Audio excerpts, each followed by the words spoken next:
அனைவருக்கும் வணக்கம். தொடர்ச்சியாக நம்ம சேனலில் வந்து கர்மா பற்றி பார்த்துட்ருக்கோம்.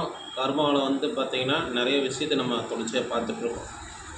நம்மளோட ஜாதகத்தில் வந்து பார்த்திங்கன்னா குடும்பத்தில் வந்து மெயினாக வந்து நமக்கு ப்ராப்ளம் கர்மானால தான் ஏற்படுது. அதை கண்டிப்பாக உணரணும். உணர்ந்தால் மட்டும்தான் கண்டிப்பாக நம்ம நல்ல நிலைமைக்கு வர முடியும்.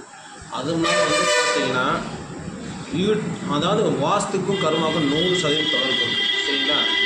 ஒரு வீடு கரெக்டாக இருந்தால்னா அந்த வீட்டில் கர்மாங்கிறது கரெக்டாக இருக்கும். அந்த வீடு சரியில்லாட்டி கர்மா சரியில்லைன்னு அர்த்தம். சரிங்களா? மெயினாக நம்ம பூர்வஜன்ம கர்மாவை பூர்வீக வழி இடத்துல இருக்கக்கூடிய வாஸ்து பிரகாரம் இருக்கா இல்லையாங்கிறத பார்த்தாலே தெரிஞ்சுக்கலாம். சரிங்களா? அதில் குற்றம் குறைகள் இருந்ததுன்னா வாஸ்து மூலிமா கர்மாவை கண்டிப்பாக கண்டுபிடிக்கலாம். வாஸ்து மூலிமாவும் பூர்வஜன்ம கர்மாவை அறிய முடியும். அதனால் வந்து